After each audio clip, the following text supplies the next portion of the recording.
მე ვფიქრობ ყველა ობიექტურად განწყობილი მოქალაქე უკვე ობიექტურად მოაზროვნე მოქალაქე და საღი აზრის ფარგლებში მოქცეული საქართველოს ღირსეული მოქალაქე საქმის კურსია თუ რა მოვლენებს აქვს ადგილი სახელმწიფოს ფარგლებში პოლიტიკური დევნა და პოლიტიკური პატიმრობა რომ ძალიან ბევრს ამ ქვეყანაში არ უკვირს ეს თავისთავად არის უკვე ტრაგიკული მოცემულობა და მოდით გულზე ხელი დავიდოთ და ვთქვათ რომ ეს ასე არის ძალიან ბევრ ადამიანს უბრალოდ აღარ უკვირს რომ კვირიდან კვირამდე ხშირ შემთხვევაში კვირაში რამდენჯერმე სასამართლოს ეზოში იკრიბებიან ადამიანები რომლებიც გულშემატკივრობენ თავიანთ მეგობრებს, კოლეგებს, თანამებრძოლებს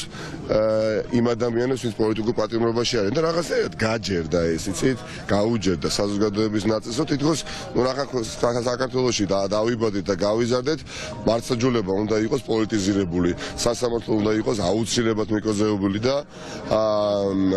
არაობიექტური და სინამდვილეში ეს ყველაფერი შეიძლება რომ ასე არ იყოს და ეს ყველაფერი ასე რომ არ იყოს ამისათვის არის საჭირო ცვლილებები რომლის მოსურნე ქვეყანაში ქვეყნის უმრავლესობა არის ჩვენ ყველაფერი უნდა ვიღონოთ რაც შეიძლება მალე რომ ესეთ ცვლილებები ხორცშესრული იქნეს დიახაც მესმის არიან ადამიანები ვინც ნიჰილისტურად არიან განწყობილნი, ვისაც რწმენა აქვს დაკარგული, მაგრამ არიან ბევრნი, ვისაც ბრძოლის ჟინი არ აკლია, ვისაც мотивация არ აკლია და ვისაც რწმენა არ აკლია იმისა, რომ ცვლილებები იქნება გარდაუვალი და მათი ასეთი შეუპოვარი განწყობაც კი და ბრძოლის შეუპოვარი ასე თქვათ დამოკიდებულება აუცილებლად აიყოლიებს სხვა დანარჩენებს, ვინც ახლა ვიდრე საუბრო შესაძლებელია იმ გაუსაძლისი სოციალურ-ეკონომიკური ფონის გათვალისწინებით, იმ უსაფრთხოების ნაკლოვანებით, რომელიც აქვს ყველა საქართველოს მოქალაქეს, როგორც პერსონალური უსაფრთხოება, ასევე სოციალური, ეკონომიკური უსაფრთხოება არ აქვთ მათ შესაძლებლობა ღირსეულად იცხოვრონ, ხო? ნუ გაგიკვირდებათ, რომ ასეთ ვითარებაში არიან ადამიანები, ვინც ნიჰილისტურად არიან განწყობილნი და რატომ იცით მათ უწევთ გადარჩენისთვის ბრძოლა. მაგრამ მათ ვისაც გაცილებით მეტი ღონე შემოგჩა და გაცილებით მეტი შეგვიძლია, კიდევ უფრო მეტი უნდა ვიბრძოლოთ. ვიბრძოლოთ იმისათვის, რომ აი აქ კი არ ვიდგეთ. აქ კი არ ვიდგეთ და ჩვენი შვილები და შვილიშვილები კი არ იყვნენ საქმის კურსში, რომ მათი მშობლები, ბებიები, ბაბუები დროდადრო დადიან სასამართლოს სხდომაზე, რომ უგულოდ შემატკივრონ საკუთარ მეგობრებს, არამედ ჩვენი ენერგია, ჩვენი დრო, ძვირფასი, რომელიც ყველაზე შეზღუდულად გვეძლევა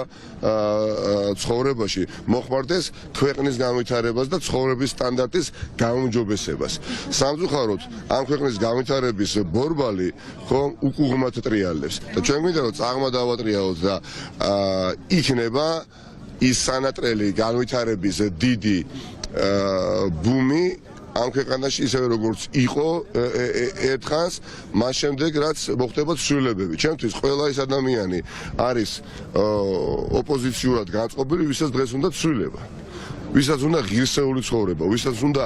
უსაფრთხო გარემოში ცხოვრება, ვისაც უნდა რომ სოციალური ელემენტარული გარანტია ჰქონდეს ამ სახელმწიფოში და არ ეშინოდეს გათენების. მოდით ეხლა გამოუწყეთ ერთმანეთს რამდენ ადამიანს ეშინია ხვალინდელი დღის და რამდენი ადამიანი უიმედოდ იძინებს და იღბიძებს იმედიც კი არა აქვთ ამ ხელისუფლების პირობებში რომ მათი ყოფა გაუმჯობესდება. ჩვენ ერთის მხრივ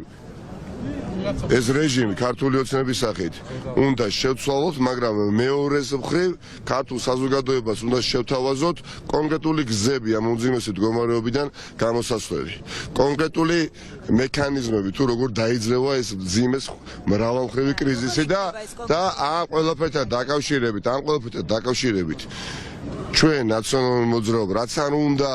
ქილიკობდეს მამანი ამ მიმართულებებით აქტიურად ვმუშაობთ და უახლოეს პერიოდში ბუნებრივია ჩვენს ამორჩევლებთან, ჩვენს პოტენციურ ამორჩევლებთან გვექნება საუბარი, როგორ უნდა დაიძლიოს სახელმწიფოში კრიზისი, როგორც სოციალური, ეკონომიკური, პოლიტიკური და ყველა მხრივი, რომელიც შექმნა ქართულმა ოცნებამ. თავარი არის გვახსოვდეს, რომ დემოკრატიული სახელმწიფოს მშენებლობას სჭირდება მუდმივი ბრძოლა. დემოკრატია, როგორც წესწყობილება, ხომ არ არის ის წესწყობილება, რომელიც შეიძლება ერთხელ მოიპოვო და მუდმივად შეინარჩუნო თუ მისთვის არ იბრძოლე. ამიტომ დემოკრატიული წესწყობილება განვითარებულ დასავლურ დემოკრატიებში, სადაც არსებობს, იქაც მუდმივად იბრძვიან, რომ ეს წყობა, პოლიტიკური სისტემა, რომელიც განვითარებაზეა ორიენტირებული, დასავლურ დემოკრატიებშიც კი ერთის მხრივ განვითარდეს და მეორე მხრივ შეინარჩუნო.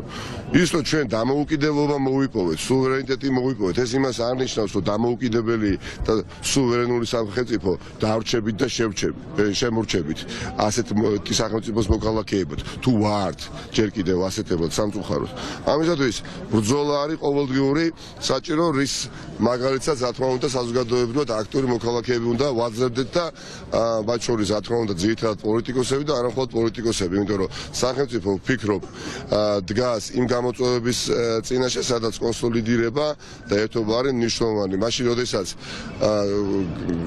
გეოპოლიტიკური კრიზისია, მაშინ, როდესაც ახალი ევროპული უსაფრთხოების სისტემის კონსტრუირება ხდება და ახალი უსაფრთხოების სისტემის ფორმირება ხდება, ახლა ვიდრე ვსაუბრობთ უკრაინაში და ამ პროცესებს მოწყვეტილია ამ სახელმწიფოს მიტაცებელი ხელისუფლება, რა თქმა უნდა, ჩვენ არათუ აწყოს ვიზიანებთ, არამედ მომავალსაც ვსპოვებთ. ამიტომ ჩვენ არ გვაქვს ფუფუნება, რომ ვითმინოთ უპასუხისმგებლო ხელისუფლების ბოგინი მართვის სადავებთან და დავტკბეთ მათი მომხვეჭველობით და შევეგუოთ azt, რომ მათ არც კი აინტერესებთ სახელმწიფოებრივი საფუძვლები. ამისათვის საჭირო არის მეტი მობილიზაცია, მეტი ბრძოლა და მეტი მონდომება და დანარჩენი ყველაფერი იქნება კანონზომიერება.